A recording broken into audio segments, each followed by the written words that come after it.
আবেদন মানে অধিকার নয়। হাইকোর্টের নির্দেশে বিপাকে সিএএ ক্যাম্পের আবেদনকারী হিন্দু অনুপ্রবেশকারীদের নিয়ে এবার বিরাট মন্তব্য কলকাতা হাইকোর্টের। খারিজ হয়েছে মামলা, উঠছে প্রশ্ন সিএএ ক্যাম্পের ভবিষ্যৎ নিয়ে। অনলাইন আবেদনের ভবিষ্যৎ তাহলে কি? 738টি ক্যাম্পের ভবিষ্যৎ নিয়ে উঠছে একাধিক প্রশ্ন।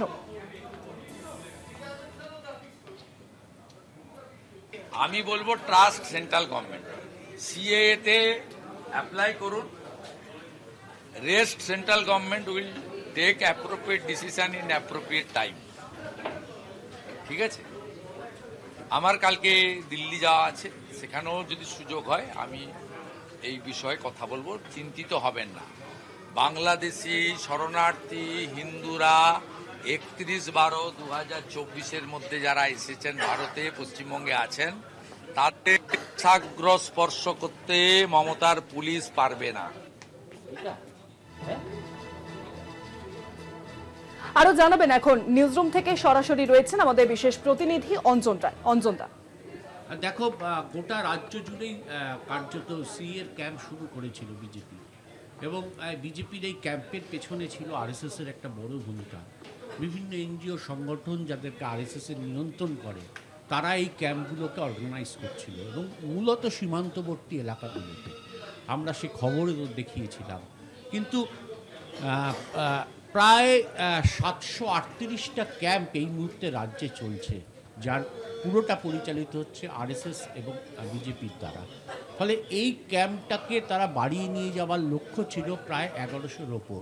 সেখানে দাঁড়িয়ে আজকের হাইকোর্টের এই রায় নিঃসন্দেহে বিজেপির কাছে একটা বড় ঝটকা।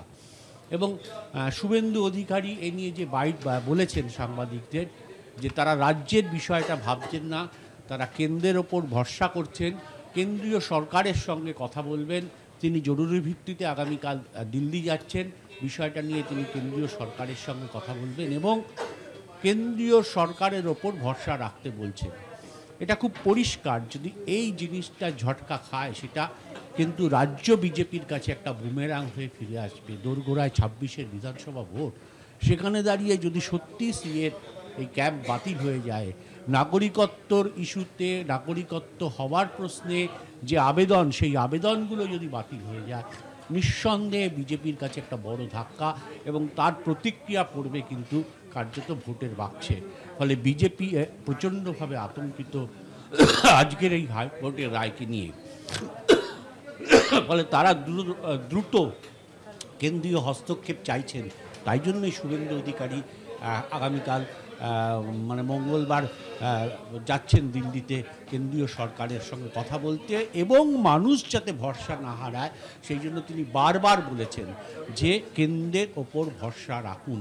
অর্থাৎ তারাও বুঝতে পারছেন যে হাইকোর্টের এই রায় কার্যত উল্টো দিকে চলে যাচ্ছে, যা বিজেপির ভোট ব্যাংককে বড় আঘাত করবে, হিন্দুত্ব ভোট ব্যাংককে বড় আঘাত করবে। কিছুটা বলতে পারো বিজেপি এই মুহূর্তে পিছিয়ে যাচ্ছে বা ব্যাকফায়ার হয়েছে। কাজে বিজেপি নিঃসন্দেহে এই ঘটনায় চিন্তিত। অনেক ধন্যবাদ অঞ্জন দা। নিউজরুম থেকে সরাসরি রয়েছেন আমাদের বিশেষ প্রতিনিধি অঞ্জন রায়।